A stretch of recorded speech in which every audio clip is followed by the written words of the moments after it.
Kasus kekerasan seksual pada anak terus terjadi tiap tahunnya. Tidak hanya di dunia nyata, kekerasan seksual pada anak juga mengancam di dunia maya. Dua kejadian kekerasan seksual pada anak, kasus pelecehan seksual di Sekolah Jakarta International School dan Chandra Adi Gunawan yang berdaya korban melalui internet beberapa waktu lalu mengundang perhatian kita bahwa ancaman kekerasan seksual pada anak ada di sekitar kita. Komisi Perlindungan Anak mencatat, dari 80% kasus kekerasan seksual pada anak, 31% diantaranya dimulai dari internet. Perusahaan riset yang meneliti pasar konsumen digital, Global Web Index merilis data, jumlah pengguna internet di Indonesia naik 430% dalam 5 tahun terakhir.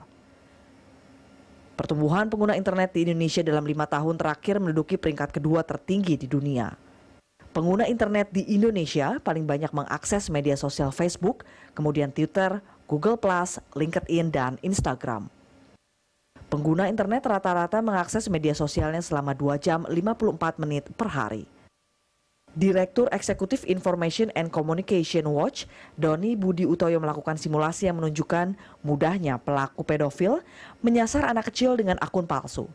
Menurutnya cukup dengan 30 menit identitas target bisa didapatkan. Lantas, bagaimana cara melindungi anak dari ancaman pedofil?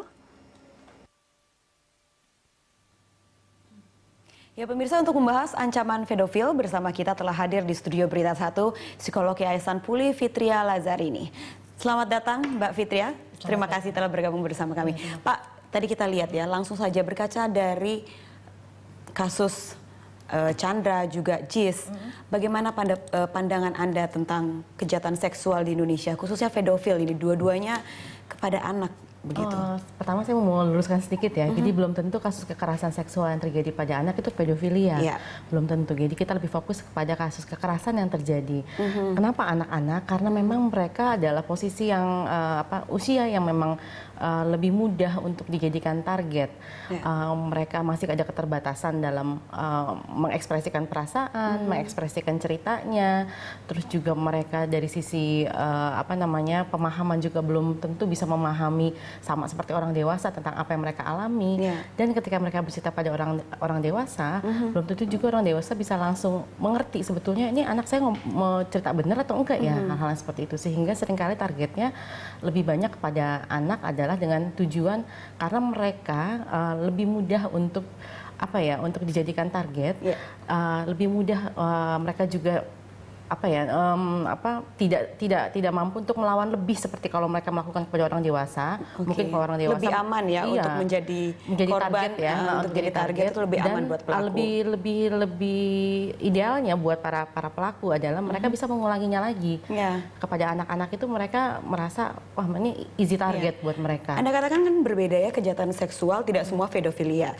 Berapa persen sih sebenarnya pedofilia dari total kejahatan seksual yang terjadi di Indonesia, Mbak? Itu perlu pengkajian ya Mbak ya, karena memang belum ada risetnya, belum ada riset secara khusus terkait tentang hal ini. Tapi yang jelas memang kasus kekerasan seksual pada anak itu terus meningkat dan kalau kita perhatikan usianya makin muda ya. Beberapa waktu lalu ada bayi 9 bulan yang mengalami kekerasan seksual. Kalau di Yayasan Puli bagaimana Mbak? Yang terjadi kasus-kasusnya seperti apa? Bisa diceritakan? Yang paling muda yang pernah kita tangani usia 1 tahun 10 bulan.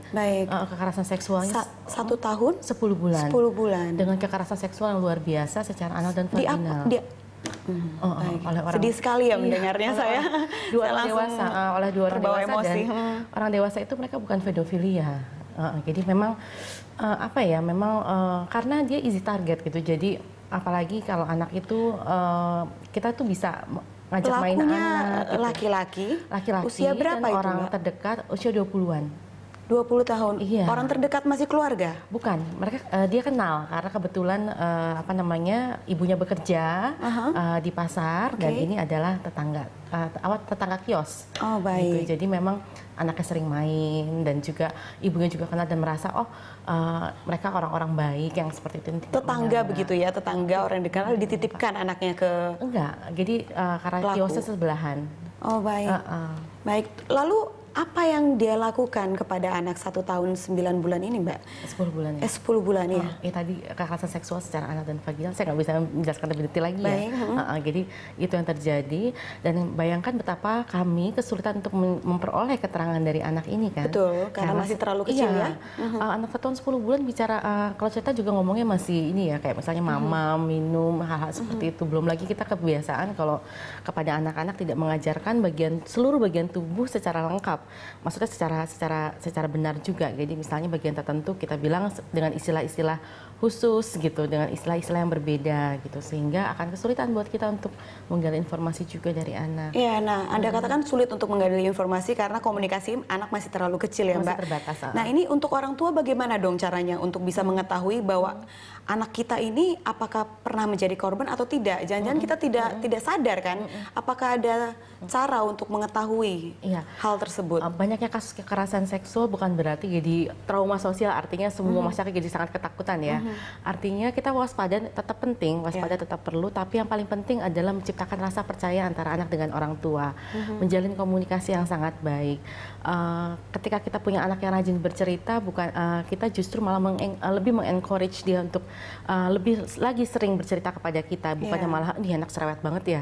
Hal-hal seperti itu malah justru membuat anak-anak malah tidak mau bercerita lebih banyak kepada orang tua. Justru bagus ya anak cerewet, jadi kita tahu informasi banyak mengenai isi hati dan yang dia jalani. Betul, dan sediakan banyak waktu kepada anak untuk bisa dia cerita setiap kali pulang sekolah. Kita tanyakan tadi di sekolah gimana, kamu belajar apa, main apa sama temen, terus kemudian gimana bu guru kamu, apa yang diajarin hari ini, hal-hal yang seperti itu akan membuat anak semakin merasa wah orang tua saya itu tempat yang enak nih untuk cerita.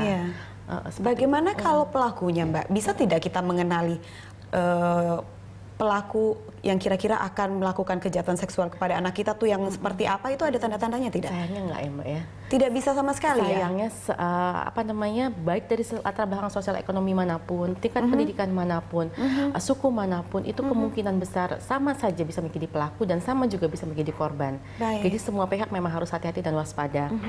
Kalau misalnya di Amerika ada yang namanya Megan's Law.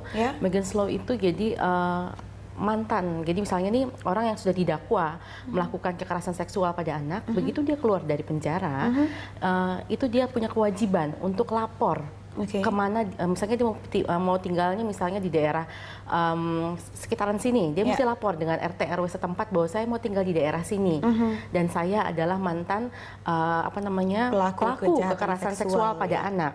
Dan oleh aturan itu juga diatur bahwa mereka tidak boleh tinggal dekat dengan taman, sekolah, tempat rekreasi, tempat-tempat di mana anak-anak biasa ngumpul. Itu mereka dilarang dekat-dekat situ. Itu di luar negeri itu ada, dan mereka wajib untuk lapor. Kalau mereka nggak lapor, mereka bisa kena tindakan dari payroll officernya, dari petugasnya. Di Inggris pun juga ada. Jadi bisa dikatakan bahwa peraturan dari kita sendiri terlalu lemah begitu?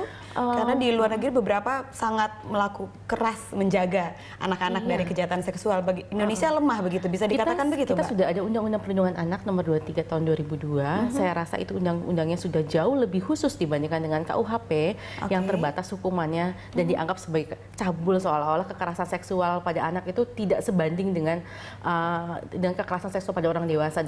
Jadi digunakan istilah yang berbeda. Namun itu juga tidak cukup karena seringkali penegakan hukumnya juga tidak konsisten. Seringkali juga jadi hukumnya ada, tapi aplikasinya tanda tanya begitu ya. Dan saya beberapa kali mendampingi korban kekerasan seksual. Catatan khusus itu memang. Di pengadilan juga tidak ada ruangan khusus buat anak-anak menunggu. Bayangkan mereka harus melihat ke pelaku dan mengidentifikasikan pelaku. Baik. Oke, kita jeda dulu ya, Mbak. Ya, pemirsa jangan kemana-mana. Dialog Jurnalis yang akan kembali setelah jeda berikut ini.